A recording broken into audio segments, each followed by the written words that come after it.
Bienvenidos y bienvenidas a un vídeo más de Historia de Grecia con Age of Empires. Hoy empezaremos con el segundo capítulo, Legisladores y Tiranos. Pues empecemos. Legisladores. El arcaísmo pleno, que comprende desde el 750 al 550 a.C., es una época de transformación de la polis debido a la estasis y apaciguada en parte por la colonización, ya que continuó habiendo tensiones y problemas políticos.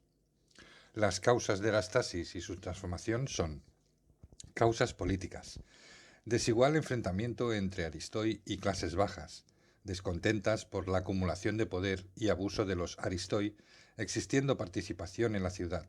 Los jornaleros, tetes, también fueron víctimas de estos abusos que, en primer lugar, acaparan los cargos públicos civiles y religiosos. Segundo lugar, ejercían e interpretaban la justicia a su antojo.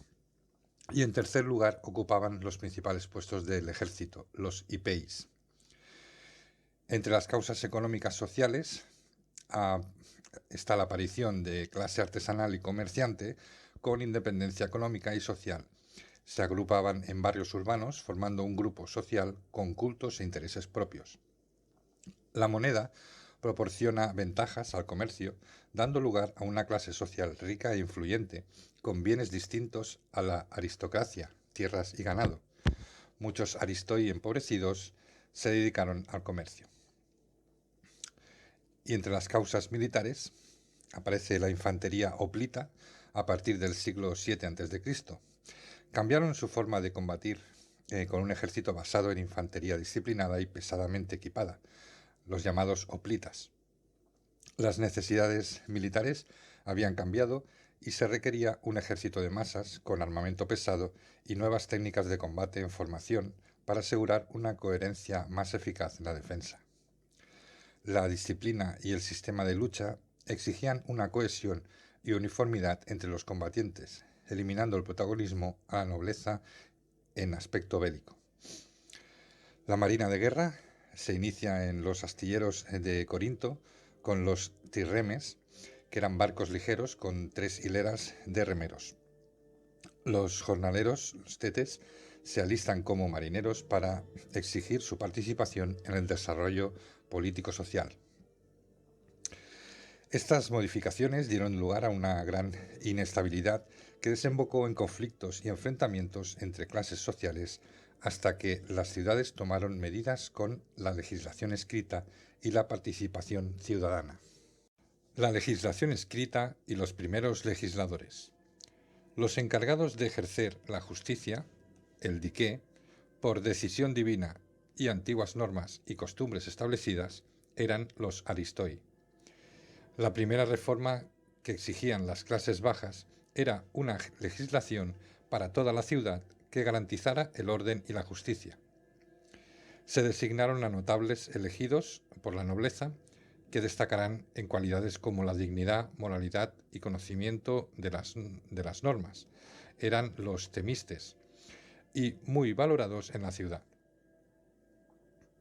El cargo duraba entre 5 y 10 años, sin opción a ser reelegidos a su término. Sus normas se escribían, técnica ya olvidada, basándose en antiguas normas y costumbres, y por ello se les llamaron temostes o legisladores y nomostes o memorizadores. Debían evitar el descontento popular a la vez de no perjudicar a la aristocracia con sus concesiones. Y el único legislador que traspasaba la leyenda, existiendo datos serios, fue Solón de Atenas.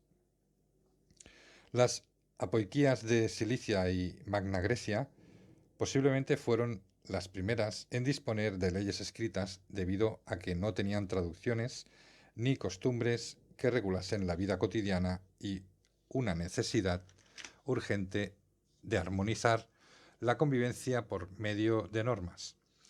Los legisladores más importantes de la Grecia arcaica fueron, en la Magna Grecia y en Sicilia, Zaleuco de Locros, Carondas de Catania, Diocles de Siracusa y Andromadas de Regio.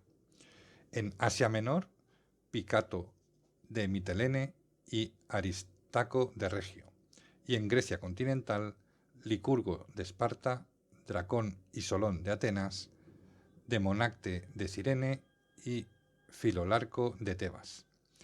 Existieron otros legisladores cuyos nombres se han perdido, autores del Código de Cortina en Creta o la legislación de Selinunte. Caracteres fundamentales de la legislación escrita. En función de sus disposiciones y alcance de sus logros, sus características son: primero, nuevo concepto de derecho político, contemplándose el problema de epiclerado, que era la situación de mujeres huérfanas y sin hermanos que transmiten herencia. Segundo, aparece una legislación del derecho y del trabajo público y privado. Tercero, regulación de asuntos civiles y religiosos. Cuarto, distinción entre homicidio voluntario o involuntario. Quinto, legislación de Calondas de Catania respecto a la mujer. Y sexto, con estas legislaciones se esperaba conseguir la eunomía, que era la equidad y orden ciudadana. La figura del tirano, caracteres, la tiranía arcaica griega. Las reformas realizadas por los legisladores fueron un avance importante de la vida ciudadana, pero no pudo dar solución al descontento de las clases enfrentadas. Ello provocó el surgimiento de la figura del tirano, que en algunas ciudades, apoyado por el demos, el pueblo, y un ejército personal, toma el poder de la ciudad. La figura del tirano. El tirano surge de la aristocracia, aunque hostil a la misma, se hace con el poder y lo mantiene por la fuerza. En varias ocasiones el tirano llega a convertirse en magistrado, donde transforma en su beneficio el poder legítimo en tiranía, como Trasibulo de Mileto. También se convierte en líder militar, donde se apoya en su ejército de hoplitas y toma el poder, como Fidón de Argos. Y por último, como individuo, apoyado de facciones extranjeras, toma el gobierno, como el caso de Epistratos de Atenas. Según Mosé, el tirano es un demagogo que se apropia de la defensa y el liderazgo del pueblo contra la opresión de la autoridad, diferenciándose del rey o el basileis, dueños de la autoridad legítima y hereditaria, y también como legislador o temistes, que toma el poder por consentimiento y decisión de la mayoría popular e instituciones. Aún así, el tirano fue denominado con apelativos de rey, legislador o arconte. La política del tirano. El tirano respetaba la constitución establecida y mantenía las magistraturas, aunque situando en ellas a quienes les fuera leal, con lo que el Consejo y la Asamblea ratificaban su política. Siempre buscaba el mayor apoyo del pueblo, de la demos, viviendo en su fortaleza rodeado de su cuerpo de guardias. Su política se basaba en 4 pilares. El primer pilar era el económico.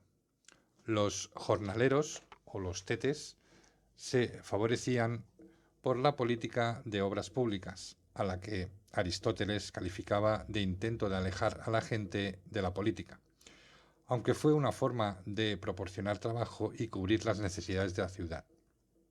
El segundo pilar era el cultural. Impulsaron la cultura trayendo a la corte arquitectos, escultores y poetas, los cuales, favorecidos, cantaban y divulgaban la gloria de sus protectores. El tercer pilar era el religioso.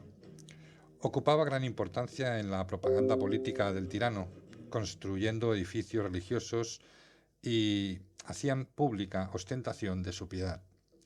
Reanudaron festividades religiosas que servían para hacer ostentación de lujo y prosperidad ante los extranjeros, dando un nuevo aire y esplendor a los juegos helenos. Y por último, el cuarto pilar era la política exterior. Practicaban activamente la diplomacia, siendo hábiles en procurarse amistades útiles que favorecieran su prestigio, les ayudarán en sus relaciones comerciales y les sostuvieran en su poco cimentado poder. La sociedad aristocrática de Atenas. El ejemplo de Atenas. El arcontado. Eran 3 magistrados, elegidos primero por 10 años y luego anualmente. El arconte epónimo daba su nombre al año y poseía el poder ejecutivo. El arconte basileis conservaba el título y funciones religiosas, asistido por 4 filobasileis, y el arconte Polemarco, que era el jefe supremo del ejército.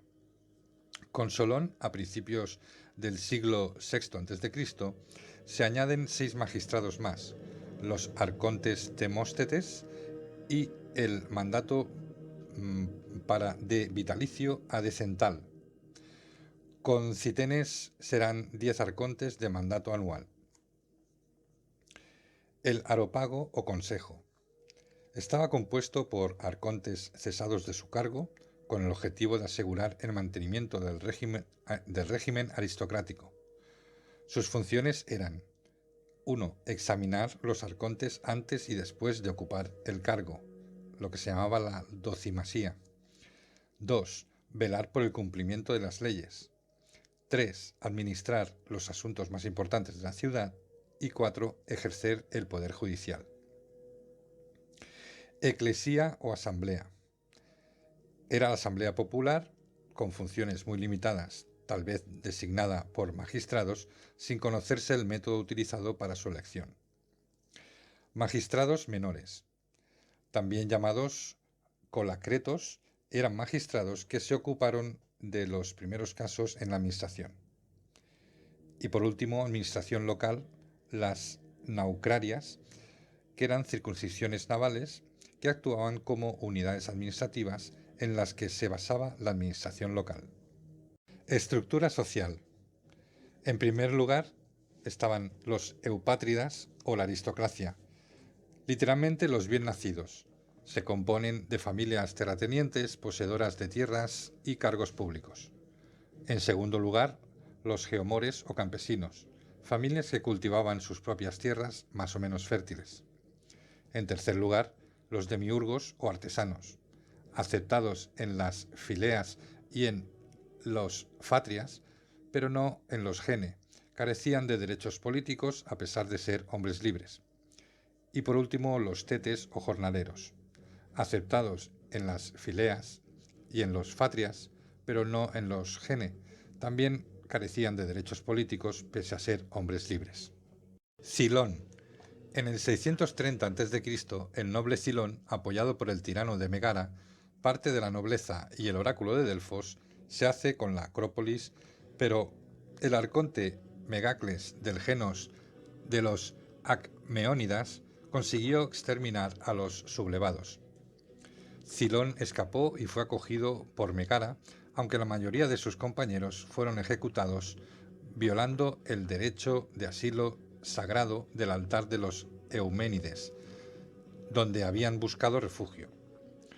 Megacles fue acusado de sacrilegio y condenado al destierro de todo su clan y a la pena de atimia, es decir, la pérdida de derechos ciudadanos.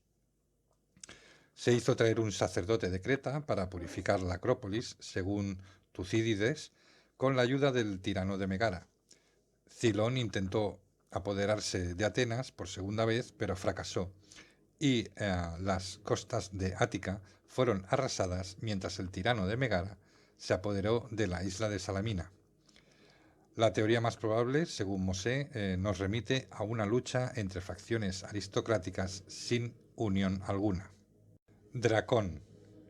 Los atenienses reclamaban unas leyes escritas y conocidas por todos que evitaran las arbitrariedades y el desorden provocado por las luchas aristocráticas.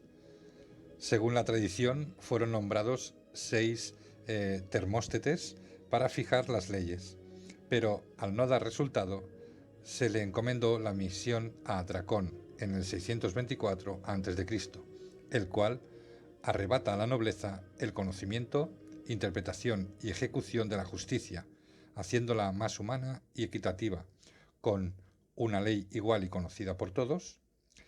La pena era individual, no colectiva, y la sanción se valorará según la intención. No se modificó el cuadro de la justicia, pero se publicó e interpretó la ley sobre todo en lo relacionado a homicidios y comportamiento ciudadano. En primer lugar, los asesinatos premeditados eran juzgados y castigados por el aeropago. En segundo lugar, los homicidios involuntarios eran juzgados y castigados con el destierro. Y en tercer lugar, los homicidios en defensa propia no eran castigados. La reforma de Solón. En el 594 a.C., Solón fue investido arconte epónimo con poderes extraordinarios para reformar en profundidad la Constitución de Atenas. Dispuso un paquete de medidas que afectaban al pueblo en el ámbito social, político y económico, abriendo las puertas a la democracia griega. Sus reformas iban encaminadas a solucionar los antagonismos y luchas sociales en tres apartados. La reforma social de Solón. La seisactía es la abolición general de deudas sin derecho a que los nobles recibieran indemnización alguna. División de clases en 4 categorías en función de sus riquezas, equivalente al producto de la tierra en medida de peso, el medimno, y de líquido, metreto. Se tomó en medida de cereal. En primer lugar tenemos el pentacosíomennos, que eran ciudadanos con más de 500 medimnos. En segundo lugar, los hipeis, que eran caballeros, que podían mantener un caballo, y 300 medimnos o más al año. En tercer lugar, los zeugitas, labradores con un par de bueyes y 200 medimnos o más al año. Y en cuarto lugar, los tetes, jornaleros o asalariados con menos de 200 medimnos. Disposiciones legislativas. Parte de las leyes de ámbito familiar y privado. Primero, limita la patria potestad de los padres sobre los hijos. Segundo, derecho de herencia y sucesión a los hijos naturales. Tercero, prohíbe a los padres obligar a mendigar a sus hijos. Cuarto, abolición de la obligación de las herederas eplíqueras a contraer matrimonio con el pariente más próximo para conservar el patrimonio, aunque se la condiciona a ceder la herencia a la familia y no al esposo. Y quinto, limitación de los gastos suntuarios. La reforma constitucional de Solón. El arcontado era compuesto por un epónimo, un basileis, un polemarca y 6 tetes. La eclesía, formada por las 4 censadas. Sus funciones eran la elección de los arcontes y la aprobación de las leyes. La bule, consejo de 400 miembros, 100 de cada tribu o clan, de los cuales 75 de cada uno eran eupátridas. Y, por último, la eliea. Era la tribuna popular formada por 6.000 miembros, pudiendo formar parte ciudadanos mayores de 30 años. La reforma económica de Solón. Se realizó en 3 vertientes: fijación del sistema de medidas y monedas, modificación de la agricultura e impulso de la artesanía y el comercio. Un ejemplo de tirano: Pisístrato de Atenas, su figura, obra y sucesores. Era oriundo de Braurión, Diacria, hijo de Hipócrates y perteneciente al círculo de Solón. Gobernó con moderación y acierto, favoreciendo a los más humildes, sus fervientes partidarios, y demostró gran interés en activar y desarrollar la economía del Ática. Se preocupó por mantener la paz y buenas relaciones con el exterior, convirtiendo a Atenas en una gran metrópolis, tanto en política interior como en exterior. Etapas de la tiranía de Pisóstrato. Su primera tiranía duró 6 años y fue suprimida con facilidad por otras facciones por su escaso afianzamiento. Su segunda tiranía se afianzó con la concesión de privilegios a los acmeónidas y paralios, pero no cumplió, produciéndose su segundo exilio. Esta vez fue de Ática. Y su tercera tiranía, de gran importancia en la historia antigua de Atenas, ya que disolvió las facciones políticas. Política interior de Pisóstratos. Orden interno, moderación, respeto de las leyes, continuidad de la reforma soloriana y estabilidad social. Económica: reforma agrícola y monetaria, desarrollo de la artesanía, primera flota naval, diacrías y expansión comercial. Religiosa: utilización de la religión en la política, elevación de los cultos populares y estatales, grandes construcciones y festividades como el Panteas y el Dionisiacas. Suntuarias y cultural: grandes construcciones civiles y religiosas, urbanización de Atenas, atracción de poetas y artistas y mecenazgo de los Epsistratidas. Política exterior de Pisístrato: desarrollo de la diplomacia, paz, estabilidad y pactos para el buen desarrollo mercantil de Atenas. Pisístrato murió de enfermedad entre el 587 al 527 a.C. y de sus 4 hijos, los únicos que compartieron el poder fueron los 2 mayores, por ser los legítimos, Hipías y Hiparco. La reforma de Clístenes. A pesar de la evolución económica e ideológica, en Atenas seguían dominando las grandes familias. El acceso a las altas magistraturas con plenitud de derechos políticos estaba restringido a los 2 primeros grupos censados por Solón. El Areópago mantenía su importancia y poder judicial criminal, mientras al resto de clases se les reducían sus derechos cívicos. El progreso económico por la expansión artesanal y mercantil dio lugar a una sociedad más fuerte y estable. Debido a la gran demanda de mano de obra, se instalaron gran cantidad de jornaleros, obreros o comerciantes marginados de la gene y de toda protección ciudadana. Estos extranjeros, metecos y jornaleros, junto con los libertos domiciliados, se unieron a las últimas clases censadas de Solón, exigiendo sus derechos y dignidad como ciudadanos. La eunomía ya no bastaba, evolucionándose hacia la isonomía, la igualdad ciudadana, y la integración de todos los ciudadanos en el reparto de los cargos institucionales. Este término, utilizado ya por los oligarcas, lo entendió Clístenes para toda la sociedad ateniense, porque así era exigido por la misma.